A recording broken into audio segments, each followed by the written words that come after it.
Lo siento, señora, no puede pasar con ese perro. Esta es una prisión de máxima seguridad. El guardia cruzó los brazos frente a la entrada, bloqueando el paso de Clara. Ella sostenía con fuerza la correa de Bruno, un pastor alemán de pelaje grisáceo y mirada alerta. Por favor, su voz se quebró. Fue el último deseo de mi hermana antes de su ejecución. No hacemos excepciones, replicó el guardia con firmeza. Y menos para una reclusa condenada por asesinato.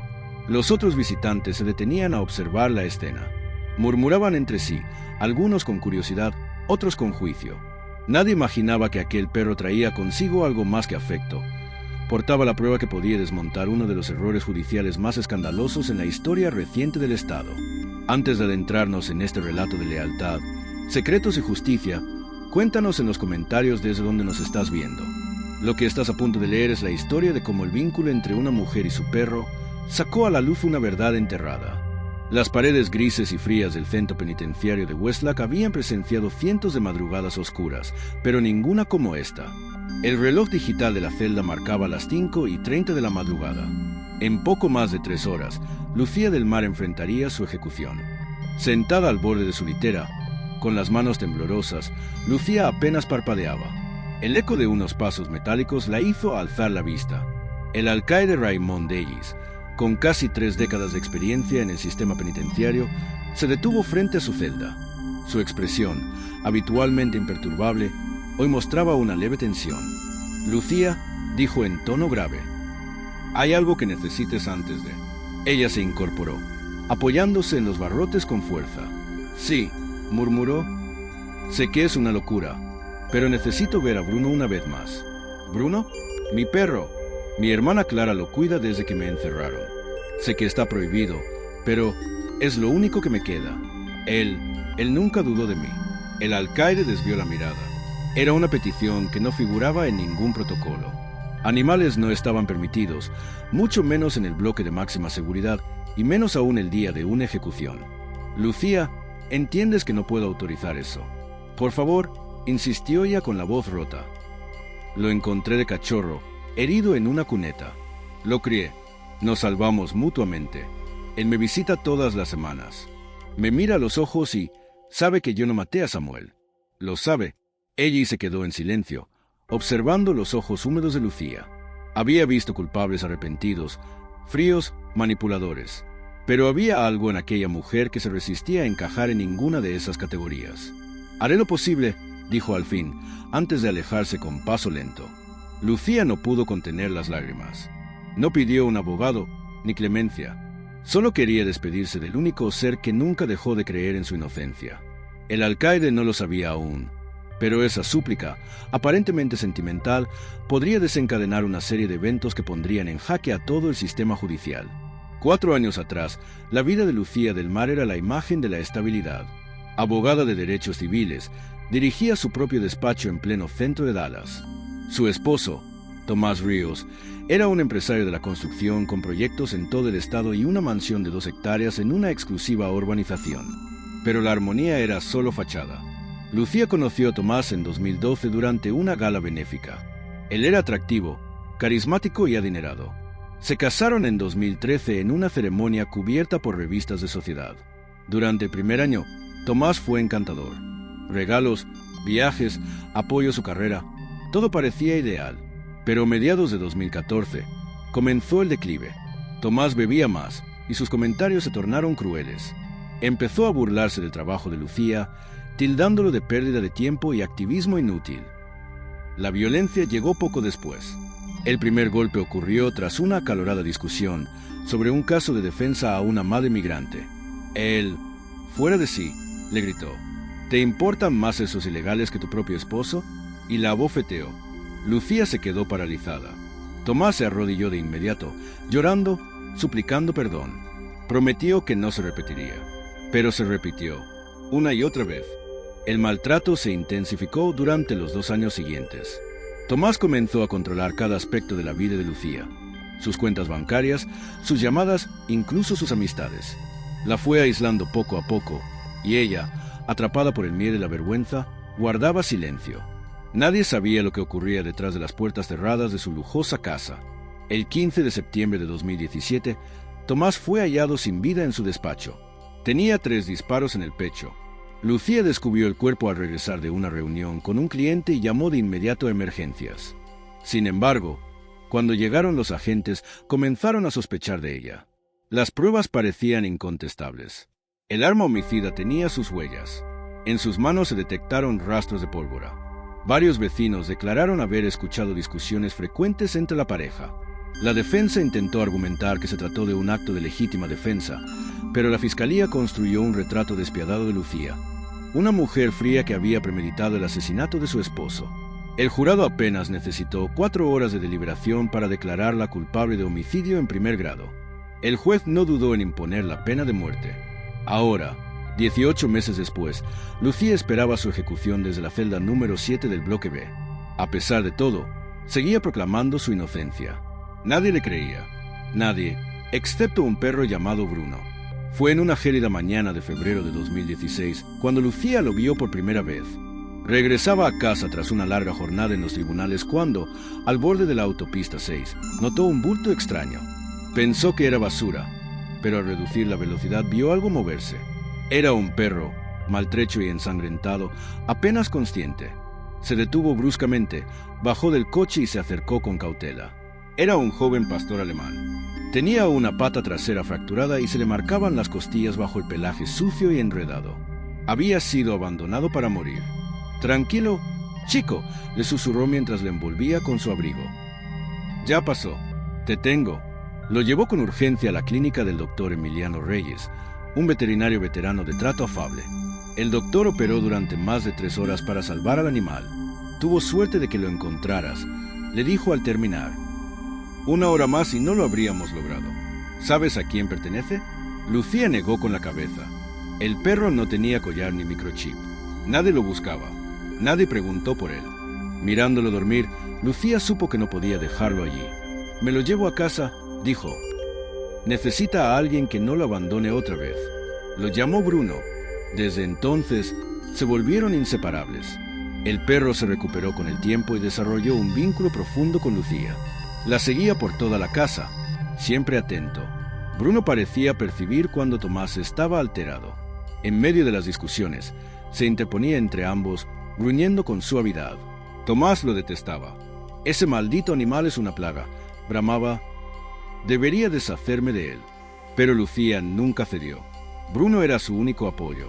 En los momentos más oscuros, cuando Tomás la golpeaba o humillaba, el perro lamía sus lágrimas. Dormía a sus pies y no la dejaba sola ni un instante. Tras la detención de Lucía, fue su hermana Clara quien se hizo cargo de Bruno. Cada semana lo llevaba al penal para que pudiera ver a Lucía a través del cristal. El perro apoyaba el hocico contra la mampara y emitía un quejido tenue, como si supiera que su dueña estaba atrapada, sin poder volver a casa. Esas visitas fueron lo único que mantuvo viva a Lucía durante los meses más oscuros. Bruno jamás dudó de ella, ni cuando todos los demás lo hicieron. El director Ellis regresó a su despacho con las palabras de Lucía aún resonando en su cabeza. En casi 30 años dentro del sistema penitenciario, jamás había recibido una petición semejante.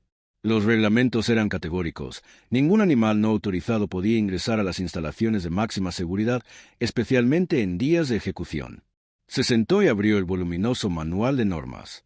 La página 247 era explícita. Romper esa regla no solo pondría en juego su cargo, sino también su reputación. Y sin embargo, algo lo inquietaba. Había visto decenas de condenados en sus últimos días. Algunos culpables, otros tal vez no tanto. Pero la mirada de Lucía, algo en ella era distinto. Y Bruno, ese perro no era como los demás. A las 7:15 de la mañana, Clara llegó a las puertas del penal con Bruno en una jaula de transporte en la parte trasera de su vehículo. El pastor alemán permanecía inmóvil, observando con atención todo a su alrededor, como si pudiera oler la gravedad del momento. Clara firmó los formularios con manos temblorosas. «Síganme al área de inspección», ordenó el oficial Martínez.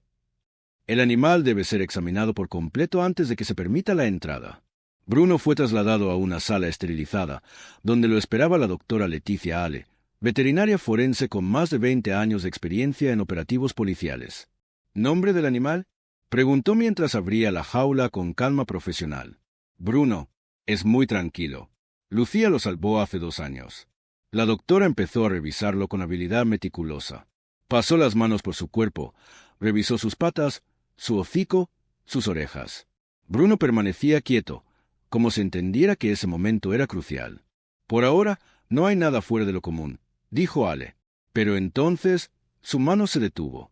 Había notado una pequeña irregularidad detrás de la oreja izquierda del animal. Separó el pelaje con cuidado. Un momento, murmuró. Aquí hay algo. A simple vista, apenas se notaba. Una cicatriz de poco más de 2 centímetros, delgada y precisa, casi imperceptible. Esto no es una herida accidental, dijo en voz baja, llamando al director Ellis. Mire esto. Es un corte quirúrgico limpio. Y reciente. Ellis observó la cicatriz con el ceño fruncido. ¿Podría ser de cuando lo encontraron herido? No, negó Ale. Esto tiene como mucho 6 meses. Es demasiado limpio, demasiado intencionado. Clara frunció el ceño. Eso es imposible. Bruno no ha estado en ninguna clínica desde que Lucía fue detenida. Yo lo habría sabido. La doctora le enderezó la espalda.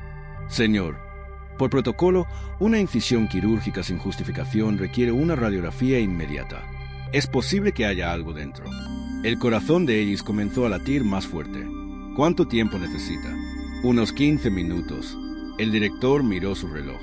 Eran las 7:45. La ejecución estaba programada para las 9.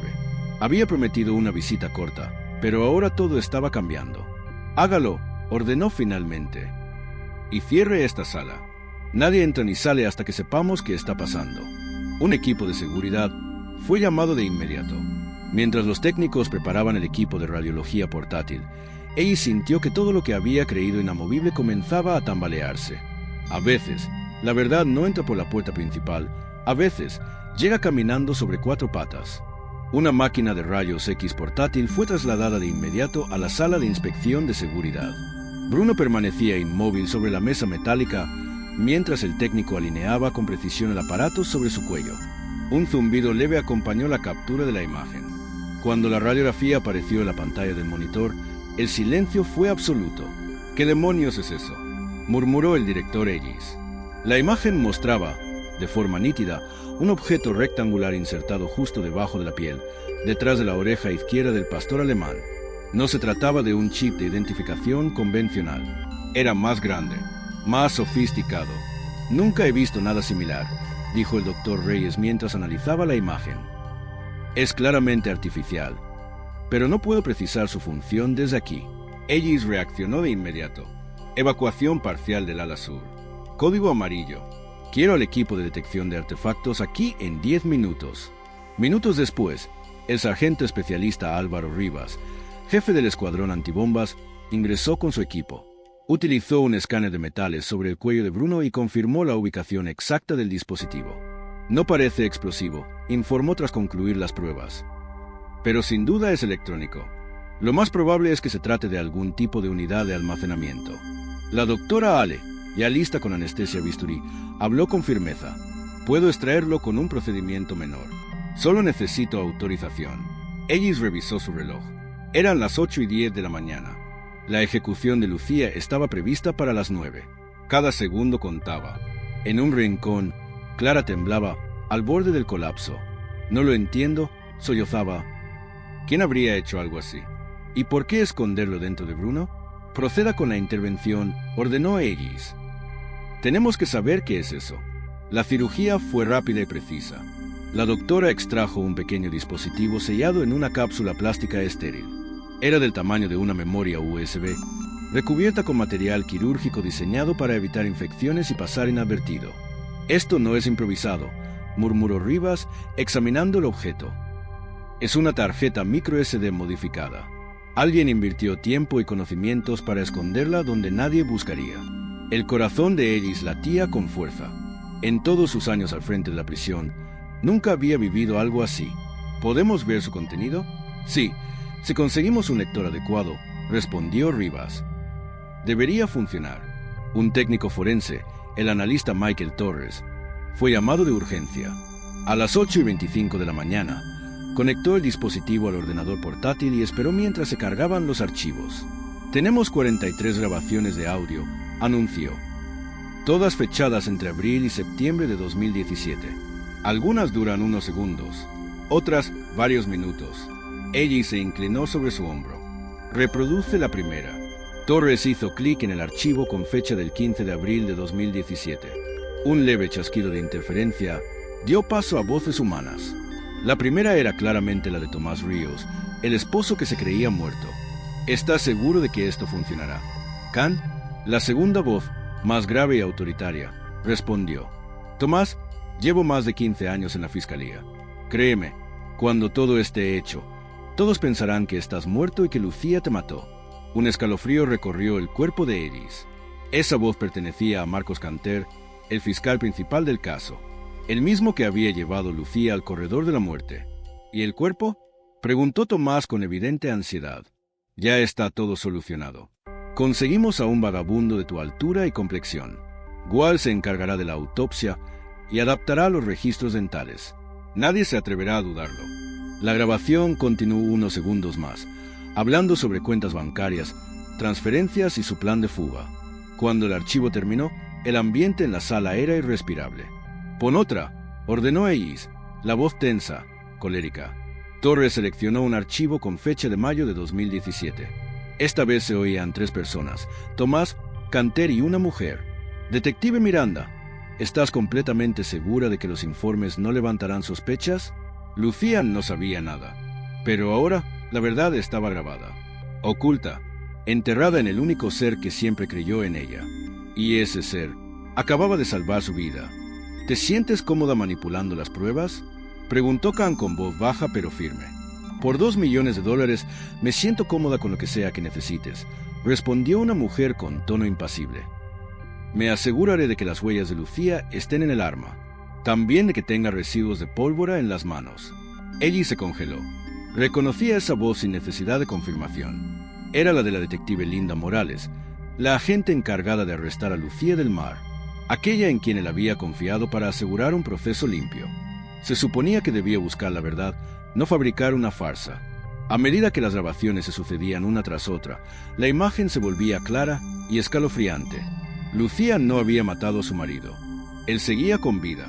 Había fingido su propia muerte y contado con la colaboración directa de fiscales, médicos y agentes para hundir a la única persona que le era leal. Torres seguía reproduciendo los archivos mientras el director Ellis caminaba nervioso por la sala, incapaz de quedarse quieto. En cada grabación surgían detalles nuevos y más horribles sobre la conspiración que había llevado a una mujer inocente al corredor de la muerte. En una conversación fechada en junio de 2017, Tomás Ríos confesaba a Khan su verdadera motivación. «La investigación federal está demasiado cerca», decía Tomás con voz tensa. «Están por descubrir los 15 millones que desvié de contratos públicos.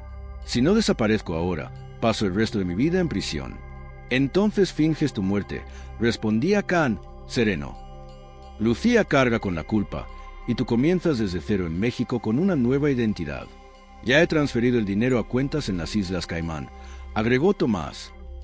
«En cuanto Lucía sea condenada, podré moverlo sin problemas bajo mi nuevo nombre, Richard Stone». El ambiente en la sala se volvió cada vez más irrespirable. Una nueva grabación dejaba claro cómo habían involucrado al forense, el doctor Eduardo Wells, en la farsa. 5 millones, decía Khan con la frialdad de un banquero.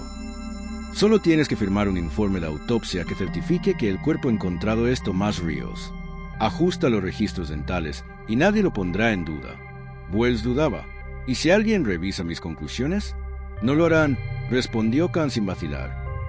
«Yo me encargaré de que la investigación no pase de la superficie. Morales construirá el caso perfecto contra Lucía. Las pruebas serán tan convincentes que nadie se atreverá a mirar 2 veces. Pero lo peor estaba por llegar. La grabación más perturbadora estaba fechada el 18 de julio de 2017, 2 meses antes del supuesto asesinato. En ella, Tomás, Khan, Morales y el Dr. Wells discutían los últimos ajustes del plan. «Lucía está empezando a sospechar», decía Tomás, preocupado. «Me cuestiona sobre llamadas, movimientos. Está vigilándome». «Entonces adelantamos el calendario», decidió Khan con tono seco. «Morales, ¿en cuánto tiempo puedes colocar las pruebas?». «Dame 2 semanas», contestó la detective. «Necesito conseguir las huellas de Lucía en el arma y simular los residuos de pólvora». También puedo asegurar testigos de las discusiones. El jurado debe creer que ella tenía motivos, dijo Khan. No basta con pruebas físicas, necesitamos una narrativa convincente. El director Ellis se apoyó contra la pared, el rostro pálido, el estómago revuelto. Lo que oía no era solo corrupción, era una traición absoluta al sistema que había jurado defender. Grabación tras grabación, todo apuntaba a la misma conclusión. Lucía del Mar no solo era inocente, había sido sacrificada para encubrir una red de corrupción, fraude y asesinato.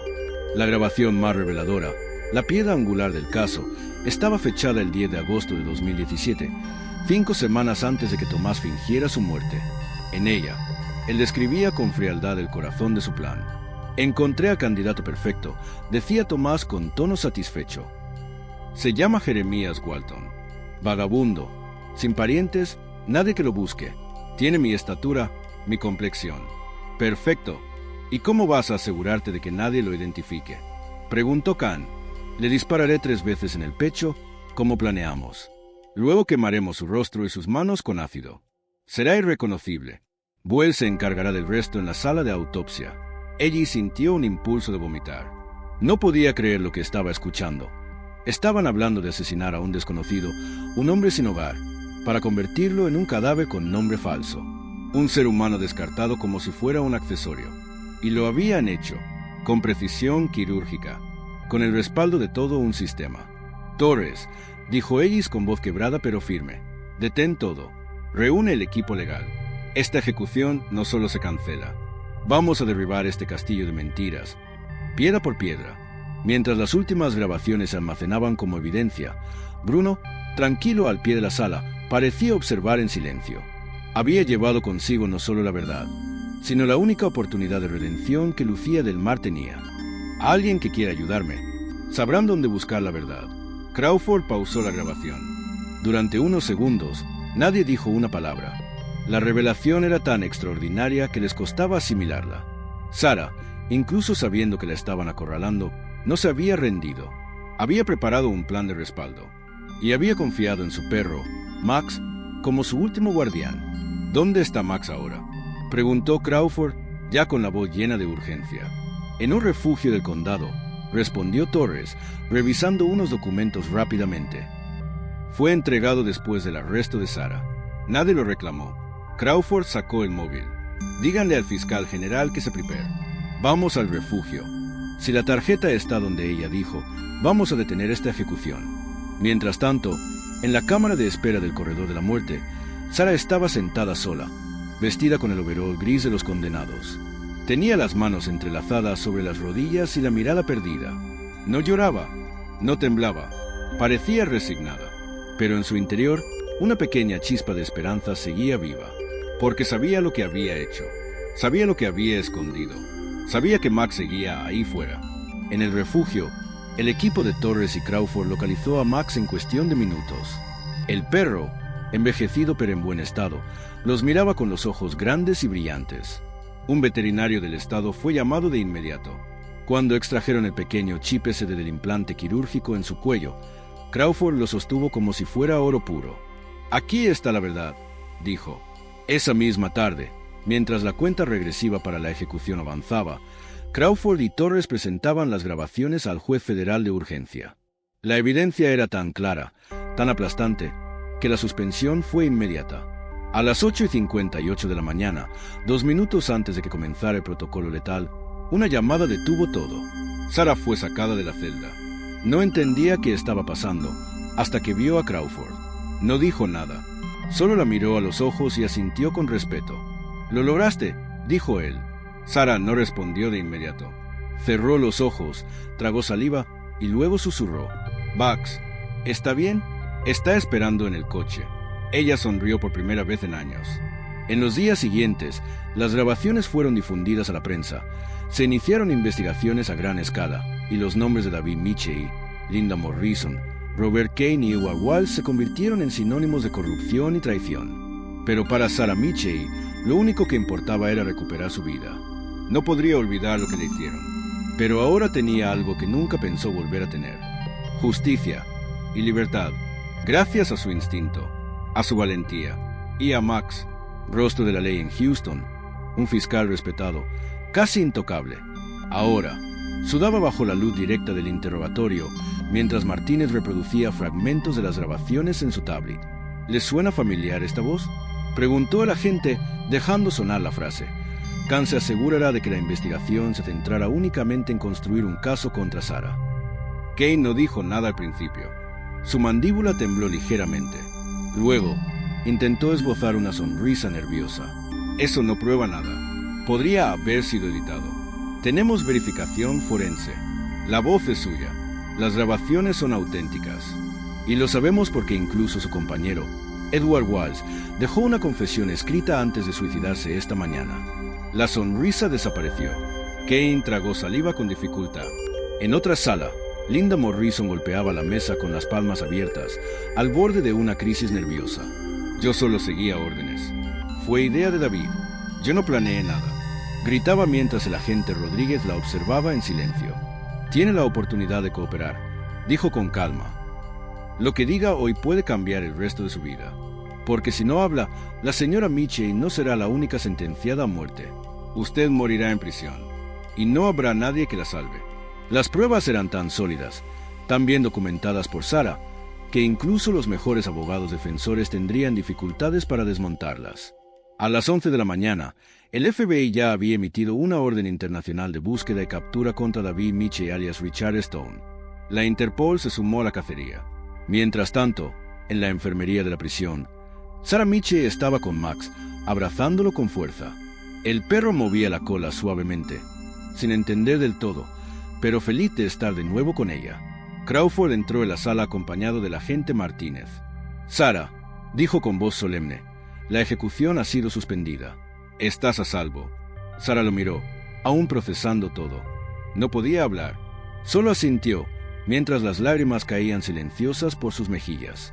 Martínez se acercó y le tendió la mano. «Gracias por no rendirte. Su valentía ha salvado su vida y va a limpiar su nombre».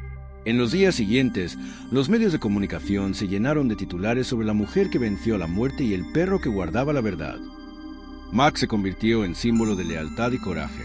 Sarah fue finalmente exonerada por el Tribunal Supremo del Estado, y el caso fue declarado como una de las peores conspiraciones judiciales de la historia reciente. Pero para Sarah, todo eso era secundario. Ella solo quería una vida tranquila, sin mentiras, sin miedo, con justicia y con Max. Siempre con Max.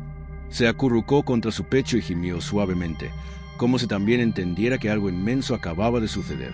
Los flashes de las cámaras capturaron el momento en que una mujer rota comenzaba a repararse y un perro fiel, que había sido más que una mascota, era reconocido como un héroe silencioso. Las semanas siguientes fueron una mezcla de entrevistas, reuniones con abogados y la lenta adaptación a una vida que ya no le parecía suya. Sarah rechazó varias ofertas de libros y documentales, al menos por el momento. No quería ser un símbolo, ni una figura pública. Quería volver a ser simplemente ella, una mujer, una hija, una amante de los animales que había sobrevivido a lo impensable. Un mes después, fundó la Fundación Max, una organización dedicada a ayudar a personas encarceladas injustamente y a entrenar perros de terapia para acompañar a víctimas de trauma. Max, por supuesto, fue su embajador. David Mitchell, Kane y Morrison enfrentaron un juicio federal sin precedentes. La condena de los tres fue ejemplar. Cadena perpetua sin posibilidad de libertad condicional.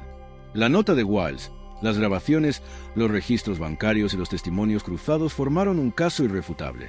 El escándalo sacudió al sistema judicial del Estado, que se vio obligado a revisar decenas de sentencias firmadas por el fiscal Kane y casos en los que Morrison había intervenido. Aquel 16 de marzo se convirtió en una fecha conmemorativa en Texas, el Día de la Justicia Restaurada. Pero para Sarah, la verdadera justicia no estaba en los titulares ni en los millones de dólares. Estaba en cada mañana tranquila con Max a su lado, en cada respiración libre, en cada noche sin miedo y, sobre todo, en la certeza de que la verdad, aunque tarde, había prevalecido. Mujeres que habían vivido experiencias similares. En pequeños círculos de apoyo, compartía su historia no como una víctima, sino como una sobreviviente.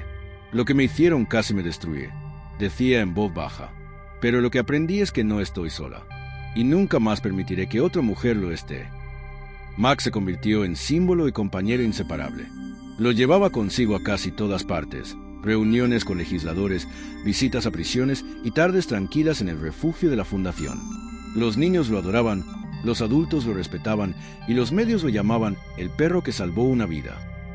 En 2020, Sarah fue invitada a hablar ante el Senado estatal. Aceptó a regañadientes, no porque quisiera atención, sino porque la reforma aún no había terminado. Subió al podio con Max a su lado y dijo: «No vengo aquí a pedir justicia para mí. Esa ya la conseguí. Vengo a pedir justicia para los que aún no han sido escuchados».